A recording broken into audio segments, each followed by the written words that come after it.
Again, thank you all for coming so early in Vegas time here. I assume that means that you're all really excited about IPTV apps and UVerse enabled, hopefully. My name's Kareem Varela. I'm the Android support lead for the AT&T developer program, and I've been working with UVerse enabled for the past 6 months or so, primarily focused on the Android SDK that we have. Before joining AT&T, I was a mobile game developer for around 4 years, and I can tell you that building apps for the TV is even more exciting than building mobile apps or mobile games. So let's get started. Let's see if I can do this. Okay, this is precisely what we're going to cover today. I'm going to give a brief introduction to UVerse, our IPTV service, and then I'm going to go into what makes a UVerse-enabled application. I'm going to give a high-level overview of the UVerse-enabled SDK, and then kind of dive deeper into some of the main capabilities of the UVerse-enabled SDK. And then I'm going to show you how to get started with the Android SDK and create a simple application which changes the channel on your TV and gets complementary or metadata back from the currently playing program. So before I get started, I want to kind of gauge my audience here. How many of you guys are actual developer types? You actually write some code in your jobs? Can you raise your hand, please? Awesome. Okay. And how many are Android developers? Cool. All right, we're set. More than I expected. So first things first, UVerse is our IPTV service. It's a suite of IP services that includes voice, TV, and internet. And AT&T is the only national service provider with a 100% IP-based service. As of third quarter 2003, UVerse is available in 22 states, and we have 3.6 million subscribers to date. Oops. Sorry. And it's growing fast. As the word spreads about the quality of our service, the customer base is growing fast.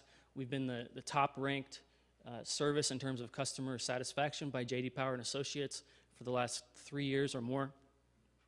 And in fact, AT&T UVerse added more TV subscribers in the last 2.5 years than any of the other major cable TV providers.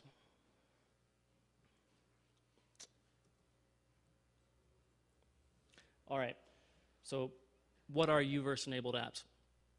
It's simply an app that's served from a companion device, for example, a mobile phone, that interacts with our UVerse IPTV service in some way over the UVerse home network. It's a Wi-Fi network. So typically, the application could do something like get companion data back from the currently playing program, or it could act as a remote control for your IPTV service. So a typical example we like to give is if you're watching a soap opera, you could get details about that soap opera streamed directly to your device. You could get actor bios, description of the program, things like that. So this diagram represents at a high level the key capabilities of the UVerse-enabled SDK. And I'm going to be referring back to this diagram in subsequent slides. To start off with, every application must associate. That's up top in dark blue. The association is the relationship between the device and your UVerse receiver. After association, your application can engage. That's the middle in orange. Engagement is the relationship between your UVerse-enabled application and the receiver. Now, once your application is engaged, it can do all these things kind of outside on the leaves of the tree. Down below in green, it can get events back from the UVerse-enabled SDK. On the right side in purple, you can send commands to your UVerse receiver, such as remote control commands and tuned URL commands. And then on the left side in the light blue is complementary data or metadata back from the currently playing program. So what we have here, title, description, channel, things like that. And I'm going to go into all that in a greater detail, so don't worry if you didn't grasp all this right now.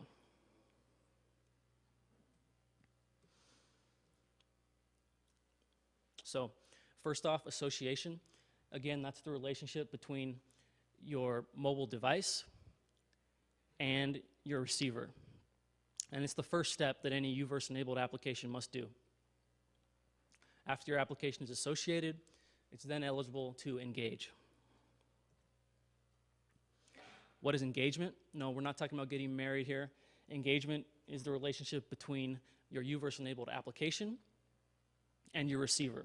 So again, once you're engaged, you can do all those cool things that I talked about earlier. You can send commands to the receiver, you can get complementary information back from the receiver, and you can get events back from your receiver.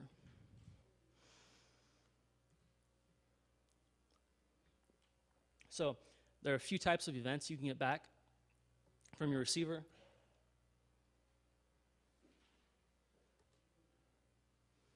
This is not working. Okay, discovery is the process of finding the UVerse receivers in your home.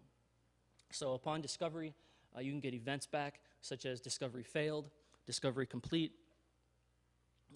Also, another big part is, of course, sending responses to your receiver. Now, of course, the UVerse-enabled SDK is going to send you back responses from those commands. And you're going to get information about changes in the receiver state. So upon association, you'll get, for instance, associate failed or associate complete. And I'll show you how to get these events in a little bit. Now, there's a bunch of commands you can send to the UVerse receiver. For instance, you can tune to call letters, so for example, HBO. Also, you can tune to channel number, for example, 9315. 9315 is of particular interest to us because it's the My Enabled Devices channel. This is a channel where you can go to on your UVerse receiver and set up your UVerse receiver for UVerse-enabled applications. It's actually something you must do to run UVerse-enabled applications on your receiver. That channel is 9315 in our development environment, and then in our production environment, it's 9301. And that information can be found on our developer website, developer.att.com. So you can also send tune to URL commands, allowing you to play a piece of content on the TV screen. I'll go into more details about that. And finally, you can send remote button commands. Essentially, any button on the standard UVerse remote control, you can send to your UVerse receiver programmatically. So the example I have here is channel up.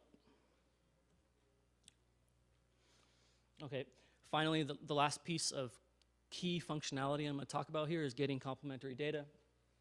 And as I've alluded to before, you can query for such things as the title, description, duration, and channel. And I'll show you exactly how to do that with the Android SDK coming up. I'm sure you're all itching to do that. So to get started, I recommend going to this URL right here. It's developer.att.com/uverse-enabled/docs. There you'll find a wealth of learning materials, including our developer guidelines and a getting started guide. The developer guidelines detail our privacy policy, branding guidelines, advertising guidelines. There's also sample code, best practices there for you to follow. Our getting started guide details step-by-step how you can UVerse enable your application. And I'll be going through portions of that today with you here.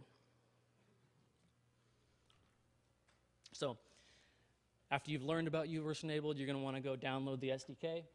You can go to this URL here, developer.att.com/uverse-enabled/SDK to download the SDK. Now, although I'm going to be going into the Android SDK, unfortunately the Android SDK is not yet available. However, you can go to that link and download the iOS SDK to get started right now. So after you've learned about UVerse enabled, You downloaded the SDK. The next thing that you got to do to get started is get your application authentication package.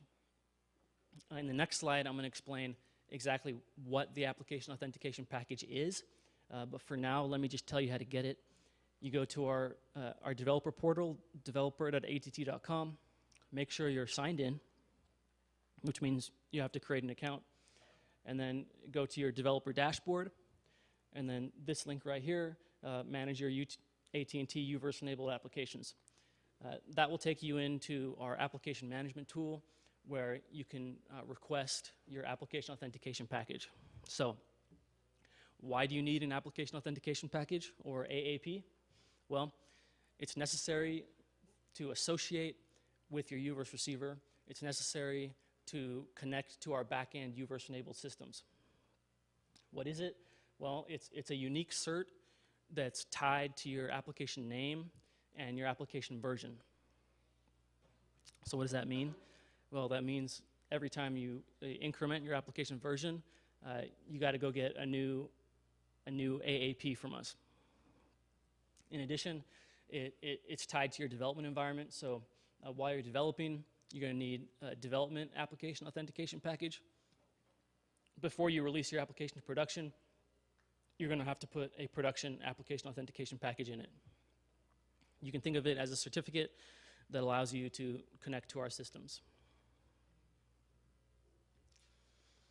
So, after you've learned about the SDK, downloaded the SDK, and got your application authentication package, you're ready to go. So I'm going to guide you through how to get started with Android.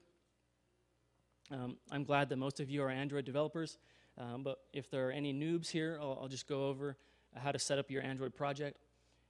Probably the first thing you want to do is link to your UVerse-enabled library. So in order to get the dialog that you see up here, you right-click your project name in Eclipse, you select Properties, and that gets you this dialog. You select Java build path, add external jars, and simply navigate to your UVerse-enabled library. In my case, it's this one, UVerse connected Android-0.82.jar. That's an alpha library. Yours is going to be named something else, but something similar. So next, you're going to want to add your development cert or application authentication package, as I've referred to earlier, to your res/raw directory. This allows you to reference it as an Android resource. And we recommend naming it something like cert.txt so that you can inspect it in a text editor if necessary. So the final kind of setup related item you're going to need to do is there are 3 Android permissions you're going to need to set if you want to successfully connect to your UVerse receiver. Those are the internet permission, the change Wi-Fi multicast state permission, and the access Wi-Fi state permission. So you must set those permissions if you want to successfully associate and engage with our receivers. All right, let's get into the meat of it here. In a typical UVerse home, there's multiple receivers. You're going to have one in the living room, one in the bedroom, one in the kitchen. So you need some way in your Android application to manage that list of receivers. We recommend just creating a static array list of set-top box objects. Once you have that, you'll need to set up your UVerse Connected Manager.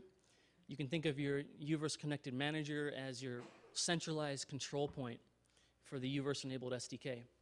It's a singleton, so there's only going to be one instance of the UVerse Connected Manager. And I'll walk you through some code right now to show you how to get that. You, of course, import the UVerse Connected Manager, and then you call this static method get UVerse Connected Manager. It takes 4 parameters. The first is a reference to your application context. In my case, this.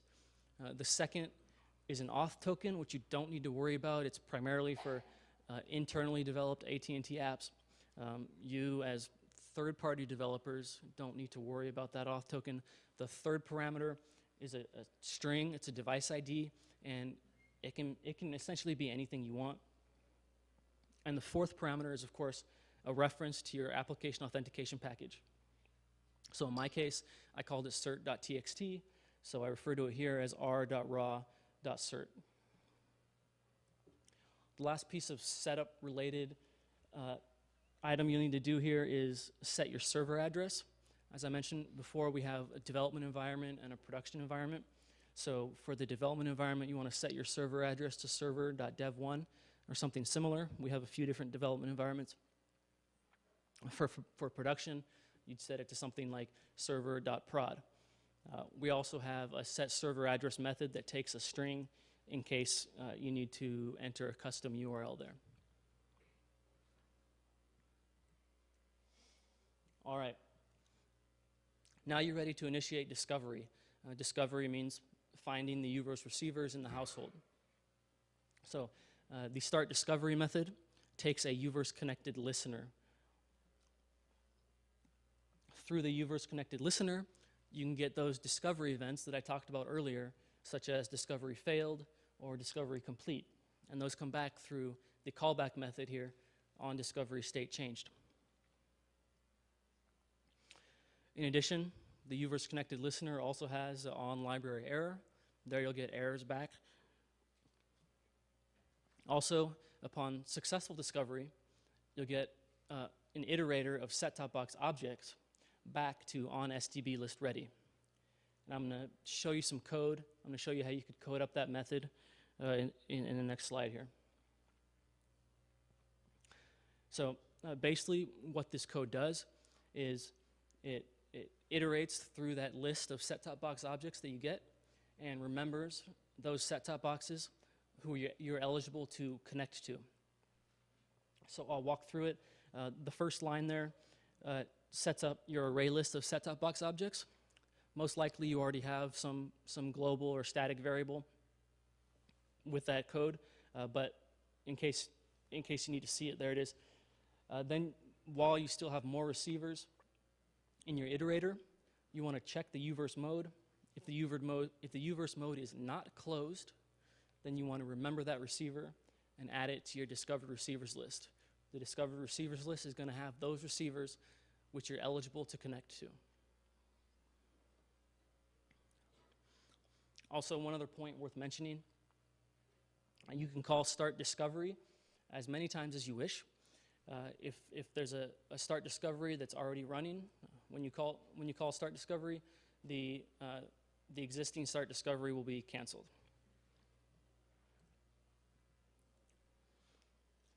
All right, now you're ready to engage. In order to engage, you call the method, the set-top box method, associate.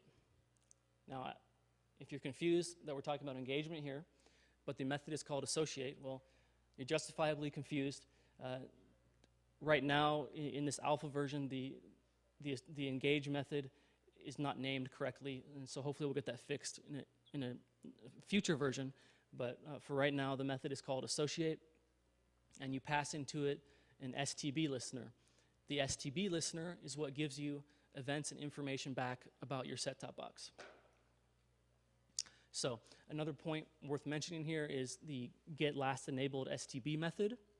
This method returns the last used or last enabled set-top box in the UVerse household. So when you're dealing with multiple set-top boxes in the household, it can get a little bit confusing. So let me just run through an example that hopefully clarifies it.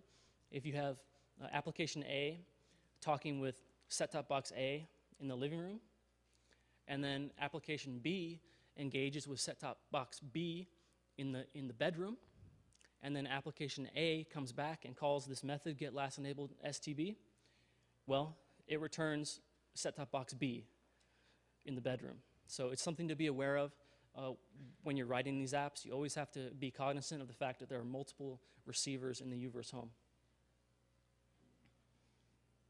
And if you don't want to use the get last enabled STB method, you're always free to call the associate method on any of the UVerse receivers that got returned to you in on STB list ready.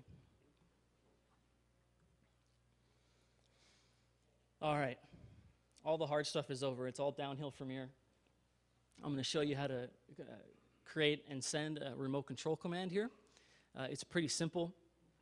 You just get a reference to your set-top box. And as I just mentioned, you could get that through the get last enabled STB method. And then you create a new UVC remote button command, and you send it a remote key. In my case here, I'm sending it remote key.channelUp, and then we call our set-top box method receiver.send command, sending it that command we just created. So this code here, of course, increments the channel on your UVerse receiver. Similarly, you can tune to a URL. Now, instead of creating a UVC remote button command, we create a UVC tune to URL command. Instead of sending it a remote key, we're sending it a direct URL to a piece of content that we want to play on our television. And again, we call receiver.send command, sending that command we just created. Now, note the word compatible there. Your receiver and your television are not going to display any content you want. For audio, right now, you have to send a link to a Windows Media audio file. For video, you have to send a link to a Windows Media video file, resolution, standard definition. At this point, we can't guarantee that resolution above standard definition is going to render appropriately.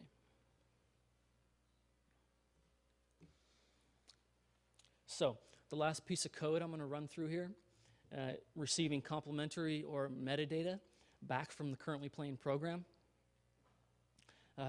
Probably the most logical place to do this is on the STB listener callback method on STB state changed. This callback method is called whenever the power mode or the program is updated on your UVerse receiver. So in our case, we're going to want to check that the STB program is updated with this state here, STB program updated. If so, we call the get current program method, and we store that in a UVerse program. And then we can query for those things I mentioned earlier. You can call get title, get description, or get duration. They all return strings. And one point worth mentioning here, get duration returns a string formatted in ISO 8601. So pretty straightforward. Hope everything makes sense. In conclusion, UVerse is hot. We're literally adding thousands of customers every day. It's the highest ranked IPTV service out there in terms of customer satisfaction. Additionally, the UVerse enabled SDK is in its infancy, of course. So if you create a UVerse enabled application now, you're guaranteed to get noticed and be one of the first on our platform. To recap, this is some of the major functionality I talked about today: remote control commands, tune to compatible URL commands, and getting complementary or metadata back from the currently playing program. So I urge you to get started. Go to developer.att.com/uverse-enabled/SDK and check out what we've got. So that's it. I'm done. This is my contact information here if you want to get a hold of me. And I think I have 4 minutes left, so I can take any questions now if you have them.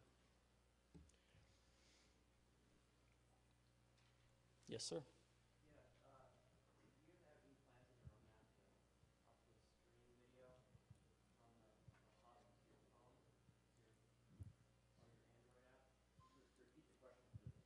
Sure. So the question is, do we have any plans on our roadmap to stream video from the hub to the TV? From the TV to the Android device. No.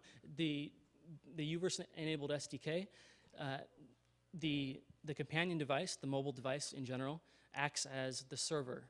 It sends content or a URL to the receiver. So right now, we don't have plans to go the other way. However, we're always looking for your developer input about which features would be most useful to you. So if there are features you'd like to see, please go to developer.att.com and contact us. Let us know. Thank you for the question. Yes, sir.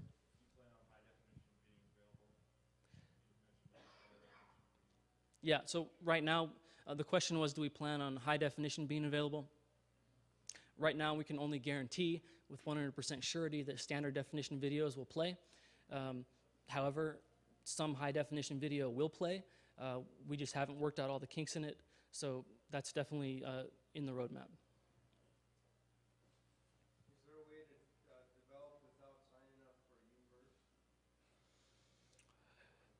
uVerse? Yes, but it's tricky at the moment.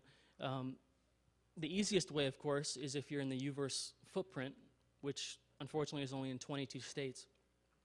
If you're not in the uVerse footprint, our only option at the moment is to come into our Foundry location in Palo Alto, where we can set you up with a workstation.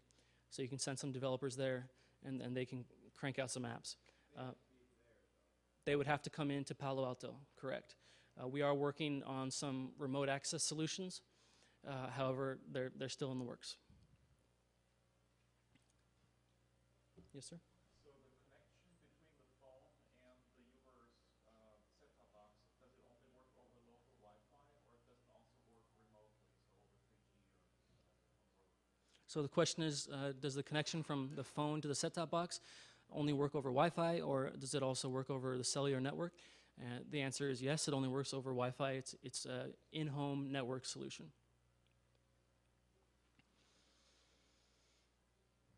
Anything else? Yes, sir?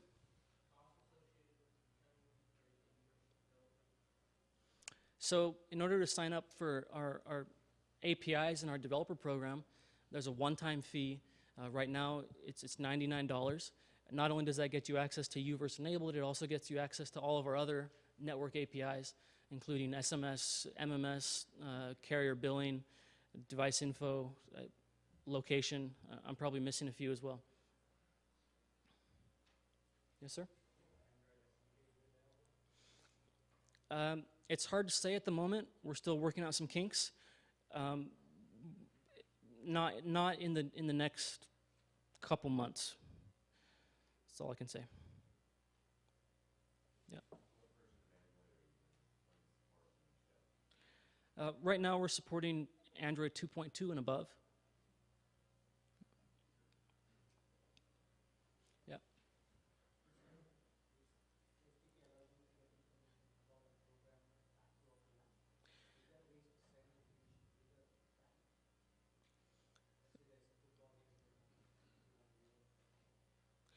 So the question is there a way to, so currently there's a way to get information about the currently playing program back to your phone. The question is there a way to send information to the program?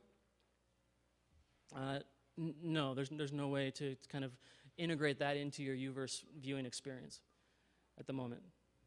But again, feel free to go to our site and make a suggestion. Yeah. Yeah, the metadata that is driven to your mobile device, mobile programs, is that backed by national metadata, or how rich is that? What you receive? So the question is how rich is the metadata that's returned? And it's really as simple as what I showed here. Title, description, channel, duration. And they're just simple strings. The description could have actors and casts. It really depends on what description is returned to us from the content provider. It's a long string, yeah. All right, thank you, Corinne. Thank you.